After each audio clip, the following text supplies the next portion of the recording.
Hello, my name is Muriel Gerhard, and I'd like to share some stories from my life with you. The name of my new book is Now That I'm Dead, I Decided to Write This Book. I thought it was a rather funny title. Let me tell you, first of all, how it all began. Why did I write the book?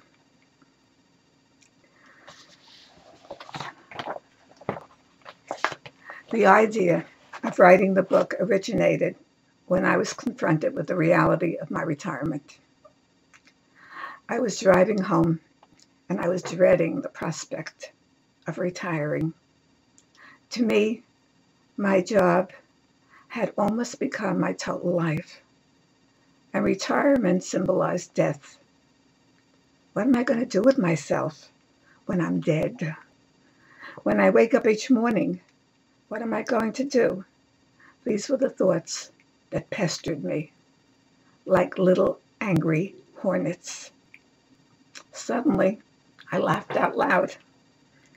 I'd had a thought, a great thought. When I'm dead, I'll write a book, and I'll call it, Now That I'm Dead, I Decided to Write This Book. I broke out laughing. I've got more than 80 years of material, 80 years of breaking down barriers and living life to the hilt, and a catchy title. So, as they used to say in my hometown, as you can gather from my accent, the Lower East Side of Manhattan. So, as they used to say then, here goes. I'm going to read to you my first vignette. It's called Counting Taxis. And I'll see if I can get a close-up of the picture of me at that time. Let's see if we can bring it up real close. Straighten it out. And can you see me with my bangs, with my hands folded? And there I am. And my name is Muriel, but my middle name was Zeldy. So there is little Zeldy.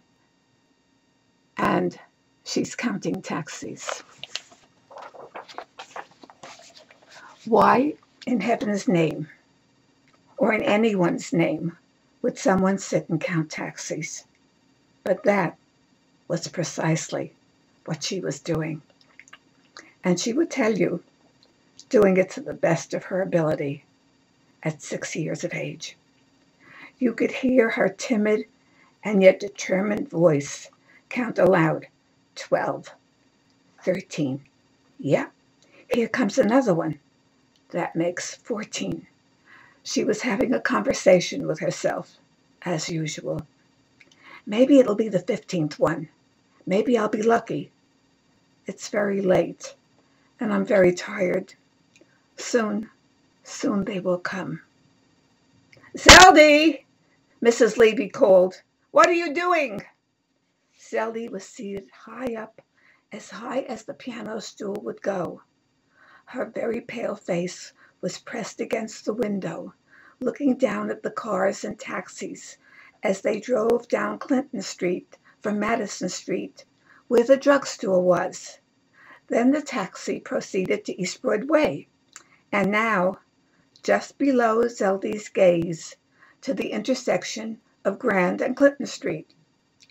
All of 6 years old, she had developed the nightly ritual of pushing Mama's piano stool to the corner window of the 6th floor of her apartment building and counting the taxis as she waited and waited and waited for Mama and Papa. They came home from the drugstore by taxi. Papa was a pharmacist and had his own store, which was open from 8 in the morning until 12 midnight. Papa had a phobia, a fear of both walking for more than one city block and for being left alone. Zeldy was learning about phobias. I am counting taxis, she called back to Mrs. Levy. Mrs. Levy was a boarder in the house. and worked as a babysitter. Zeldy, it's cold by the window. There's a draft in that corner. I'll get you a sweater. Zeldy acquiesced. Cold, she thought. Yes, she felt cold. Very cold. But then, she was always cold. Down deep, she knew that sweaters were not the answer. But she could not put it into words. She could not put into words the emptiness, the void she felt. She managed to pull on the sweater, pushed her brown bangs away from her hazel eyes, and was suddenly alert as she saw a taxi stop in front of the house. "They are here!" she cried. "Mrs. Levy, they are here!" She swung herself counterclockwise round and round on the piano stool, moving downward until her feet touched the floor.